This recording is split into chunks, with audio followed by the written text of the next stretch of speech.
teisipäeva. Aga tegelikult see on tore, sellepärast, et Jumala sõna ütleb, et me taotleksime prohvetlikku kõnet koguduse üle kõige. Ja see on prohvetlik kõne, kui sa tead, sa valmistad oma asjad valmis ja siis sa kuuled, et oot, mul oli plaanis seda kurja kohta rääkida, nüüd ta räägib ära. Ja siis mul oli Haagai lahti just keeratud ja Haagai ütles samamoodi. Ja siis kuuled, et see samane toimib siin, eks, et see on see.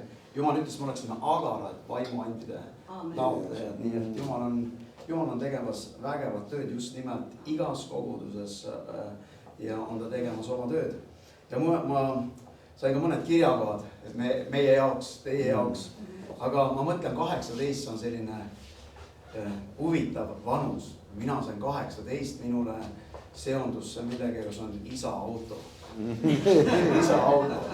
Ja ma teadsin, kui ma saan 18, see tähendab minu jaoks, et siis ma saan piirangutest vabaks. Ma ei pea enam jalgsi käima ja jalgrattaga pudima, aga ma saan isa autoga sõitma hakata. Nii et ma hakkasin usinasti valmistuma autokoolis selle jaoks, oodates seda päeva, mil ma saan vabaks käimis, et ma saan autole sõitma.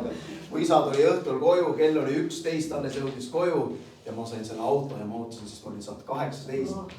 Ja ma mõtlesin selle 18 peale, see on selline huvitav vanus, kus kohas tegelikult teatud liiki piirangud lähevad elust ära.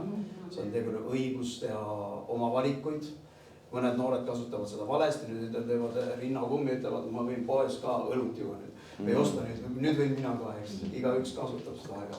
Aga ma usun, et selle koguduse jaoks on ka üks aeg, kus kohas lähete uute asjade sisse, lähete kiirenduse sisse ja nagu me kuulsime, et on vundament. Vundament on üks väga oluline osa majast hoolest. Ma olen eluaeg olnud, mul on ehitaja taust ja igasugused asju ehituses aastate jooksul, aastakümnete jooksul näinud. Ja ma mäletan ühel korral rääkisin ühe ettevõtjaga, kes ütles, et teda süüdistati selles, et seintes olid praod. Ja kui asja hakati lähemalt uurima, mitte ei olnud selles viga, kes müürid oli ladunud, vaid oli viga selles, kes oli vundamendi rajanud. Et see ei vastanud üldse meie kliimatingimustel, see oli tõenäoliselt Lõuna-Aafrika jaoks okei, vundament, aga mitte Eesti kliima jaoks. Ja kuna see vundament ei olnud siis just eriti talve jaoks nagu võimeline seda kliima või seda, ütleme, temperatuuri kõikumisega toime tulema, siis ta hakkas nii-öelda lõhkuma või üles-alla kerkima, hoonesse tekkisid mõnad, nii et see vundament, et ta on tugev, sügavale läinud ja tänasel päeval isegi enne kui see vundament rajatakse, siis kutsutakse spetsialist sinna, kes oma spetsiaalse aparaadiga käib ja kontrollib selle põhja ära, et sa võid enne selle vundamendi üldse paika panna ja siis annab sulle paberid tänapäeval digitaalselt, et nüüd võib siia vundamenti hakata rajama. Nii et see kõik algab sealt kõige alt, pärast kaetakse kinni. Aga meie näeme seda ilu seinasid siin, eks ole. Nii et see vundament on väga oluline, nii et Jumal on rajanud ka siia ühe vundamendi, sellepärast, et nagu te elate kõik siin pealinnas enamus, et näete, et hooned ehitata mitte laiali, vaid ülesse. Sellepärast juba selle pinna pärast, et kui Jumal tahab midagi üles ehitada, ta peab enne, seal on üks aeg, mis läheb selle peale, et rajada. See üks kirjakoht, mida ma loen teile, on 1. Johannese 2.14. See räägib teine pool. Siin räägib erinevatest vanustest, vaimulikest vanustest. Ja siin ütleb Salm 14 teine pool, ma olen kirjutanud teile noored mehed, sest te olete tugevad ja Jumala sõna püsib teie sees ja te olete ära võitnud tigeda. Ja ma usun, et see on see nooruk iga, mis on tulnud on ka selles kojas, et kus kohas sa tead, et see sõna püsib meie sees. See ei ole niimoodi, et erinevad eluolukorrad tulevad, siis on ära tõmmatud sealt ja siis joostakse maailma järgi või tehakse maailma otsuste järgi, vaid see on see tugev sõna on seal sees ja seal on selline, et see noore inimese või tugeva või see tundmine oli sellest, oli ära võitnud vaenlase. Nii et Jumal toob teid üha enam sellise tugevuse sisse, võitude sisse, kui kogudus on võidukas, see tähendab, et koguduse liikmed on võidukas. Kogudus ei saa olla võidukas, kui pered või koguduse liikmed ei ole võidukad. Nii et see tähendab seda, et kogudus on võidukas. Aga Kolossa 4.17 ütleb nõnda, täna me kuulsime, et igal kogudusel on kutse ja on. See on küll kirjutatud apostel Pauluse poolt, enne kui ta lõpetab Kolossa kirja, ta kirjutab siis huvitava lause Salm 17. Ja ütelge Arhipposele, pea silmas oma ametit, milles oled saanud issandalt, et sa seda täidaksid. Just teises ingliskeelses tõlkes ütleb, et nagu, et vii see täide. Ja ma usun, see ei ole mitte ainult, kui Paulus oli niivõrd nagu, ta sai aru, et seal on üks inimene, kelle osa sellest, mida Jumal on tegemas, on niivõrd oluline, et ta peab väga hoolikas olema, seal on nagu see inglise keeles carry out nagu, et ta elaks selle välja, sa paned oma fookuse, tähelepanu, kõik selle sisse, et see amet või see and, mis on sinu sisse pandud, sa elad selle välja selles piirkonnas, kus kohas sa elad. Ja ma usun, sama asi on ka koguduste jaoks. Ja Jumalal on mandaat, seda võid ka lugeda, et see on mandaat tegelikult, mille ta on andnud ühe kohaliku koguduse jaoks, kas Kiviõlisse, Tallinnasse, ja nendel on erinev funktsioon. Ja näiteks tänasel päeval isegi, kui sa mõtled, seal on mõeldes sõjale peale, Piibel ütleb, et Jumal on ka, ta on vägede Jehova. Seal on erinevad üksused ja mõnes üksuses ja nende töö seal üksus on ülivalt oluline. Sa võtad näiteks mõned, kes siis positsioneerivad või uurivad välja GPS-i peal, radarite peal panevad asjad paika. Nad võib-olla istuvadki nii suures ruumis kui ainult see. Aga see informatsioon, mida nad koguvad ja see info, mida nad edastavad, sinna, kus kohast raketid lendavad, see on ülimalt oluline. Ja kui need inimesed, kes seal istuvad, seal arvutite taga nii-öelda vaadates, kuvanitest ja see info, mis neil on, kui nad mõtleks, ma ei ole midagi väärt ja need suured vennad seal, need, kes ikkagi neid puskasid või kaureid liigutavad ühes kohast, nemad on need kõvad mehed, aga vaat, mis meie siin oleme. Aga kui nad mõtleks niimoodi, siis tegelikult üks sõjaosa nii-öelda kannataks ja mingisugune lahingu välja, mingisugune tegevuseks tegemata. Nii seetõttu on väga oluline, et kogudus, kui ta saab aru, mis on selle koguduse funktsioon, ta elab välja selle, pannes kogu oma tähelepanu. Ja see on oluline, et mitte ainult pastor saab aru sellest, et kui koguduse liikmed. Sageli sa näed, et inimesed nad jooksevad ühest kohast teise. Nad näevad, seal on põnev, mulle meeldib seal rohkem, ma ei tea, seal makstakse rohkem raha, seal tehakse, ma ei tea, seal antakse auto ka, sa oled ülistusjuht, kuna meile, sa saad auto, loomulikult Jumal kutsub mind nüüd sinna. Ja nad jooksevad ühest kohast teise, mida nad ei tee, on see, et nad ei saa aru, et Jumal on mandaat. Kui Jumal on koguduse jaoks mandaat, siis ta kutsub isegi teisest linnast, teisest riigi otsast inimesed sinna täitma seda mandaati. Ja kuningas Taavetile täpselt juhtus niimoodi. Ta tõi Sauli armeest vasakukäelised mehed, Taaveti oma armees ei olnud neid. Nii et kui lahingusse tuli minna, tal oli täiendatud armee, selle läbi, et Jumal tõi sealt armeest tema armeesse ühte eesmärki ehk ühkete mandaati täitma. Nii et kui inimesed saavad aru, nagu Haagai raamatust ütleb, et minge ja ehitage üles Jehova koda, see ei ole tänasel päeval, me teame, mitte füüsiline koda, vaid see on see, et ma võtan need annid ja oskused, mis mul on, ja ma lähen sinna, kuhu Jumal on öelnud mul minna, ja ma aitan üles ehitada selle koja nende oskustega, selle võimistega, mille Jumal on mulle andnud. Ja kui ma teen seda, Jumala õnnistus tuleb minu peale. Ja Jumal teeb seda. Ma olen jäänud väiksesse kohta, ma olen Paides kogu aeg olnud. Aga Jumal ütles sel hetkel, kui ma tulin sinna kogudus, see on minu kodukogudus, ja mitte miski vägi, ahvatus, mitte miski pole kunagi mind ära kangutanud. Seepärast see on koht, kus ma pean olema. Ja ma tean, ja selle tõttu, et ma olen seal, Piibel räägib, et Jumal ütleb, et me oleme õiguse tammed. Proovid näha ühte tamme, millel on juured siin, ma ei tea, asfaldi all. See tamm ei püsi. See tamm peab minema oma juurtega sügavale, ta peab jääma koha peale. Ja kui ta saab elu sealt kättest, ta on tugev.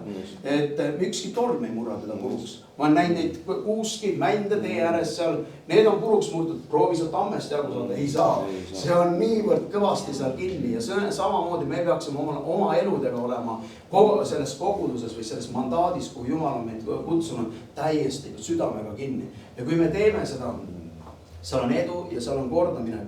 Nüüd, et kuidas ma siis selle mandaadi täide viin, Jumala sõna ütleb, et Jesaja 40 ütleb, et Jumal, tema, kes on taeva ja maa looja, tema ei väsi, tema tarkus ei saa otsa. Kui me läheme tema ette, ta annab meile võimekuse jõu, mis tuleb otse tema käest. Ja mida see tähendab? See tähendabki seda, et välja elada seda mandaati, mida Jumal on kutsunud meid tegema. Nii et me oleme edukad ja kui me seisab ühel päeval Jumala ees, ja vaatas, mul läksid märkmed eest ära, on sul sellist asja juhtunud? Vahet ei ole. Kogu aeg juhtub. Kogu aeg juhtub. No nii. Noh. Aga nad on mul peas vahest. Pole hullu. Ja selles mõttes, et nii, ja, halleluuja. Halleluuja. Nii et me saame välja elada seda, milleks Jumal on meid kutsunud ja Jumal tahab ka selles kojas midagi vägevat teha. Ja seetõttu ta paneb kogudused ka kokku, et me täiustaksime üksteist, oleksime tugevad, nii et Jumal on hea selles suhtes. Ma ikkagi pean vaatama oma märkele. Halleluuja. Isa, me palume ka, et sellel kogudusel oleks üleloomulikult palju rõõm, isa, me palume.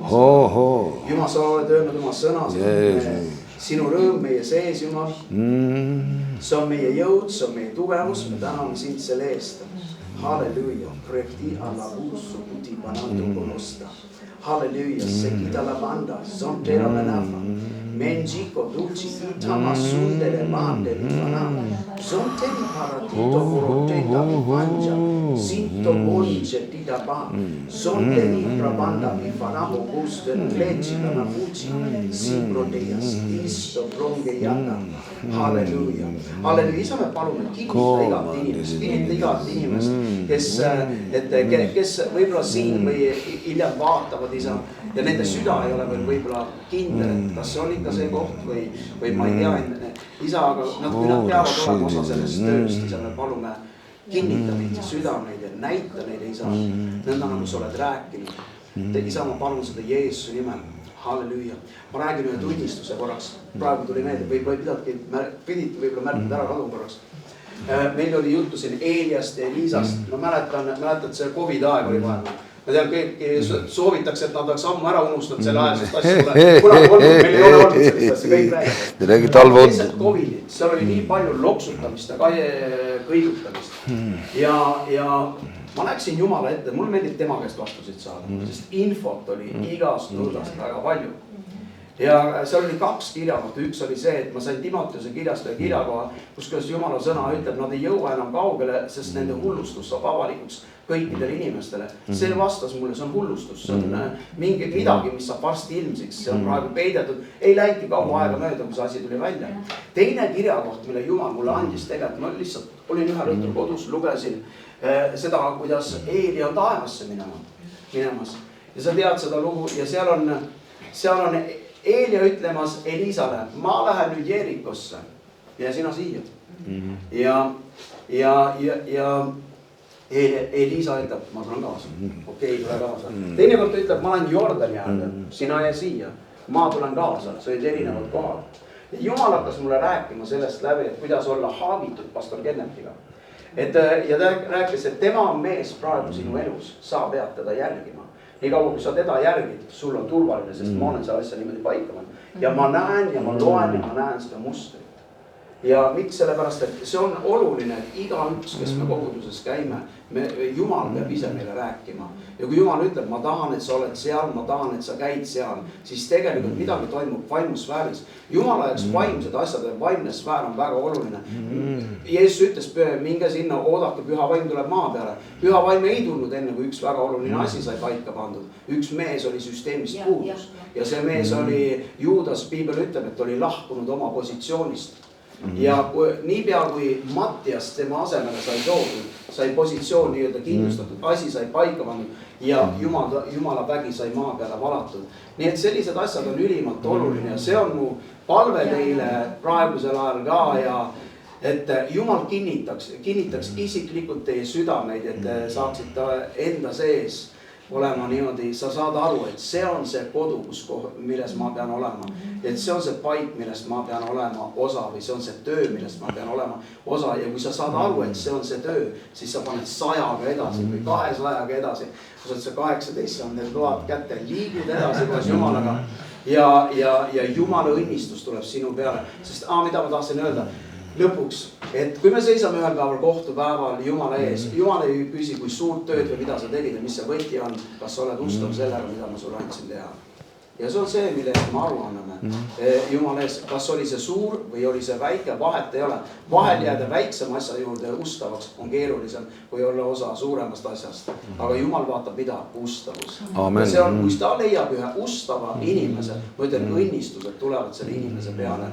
Kenneth Eiger ütles huvitavat asja kunagi, et ta ei olnud inimene, kes kogu aeg rääkis niimoodi pildussõnu, ta oli usaldusväärne. Ja ta ütles, kuna Jumal nägi, et ma olen usaldusväärne ja suudan hoida saladusi, siis Jumal hakkas talle rääkima riigi kohta asju. Ta nägi atendaati, presidendi atendaadi ette 2 aastat ette, kui see juhtus. Ta nägi asju majanduses, mis hakkasid juhtuma. Ta nägi neid asju ette, Jumal näitas talle, sest ta teadis, et ta ei hakka enneaegselt nendest rääkima, vaid ta viib neid Jumala ette, hakkab nende asjadest paluma. Nii et ustavus, see on võti. Nii et olge väga õnnistatud ja palju õnne sünnipäeva.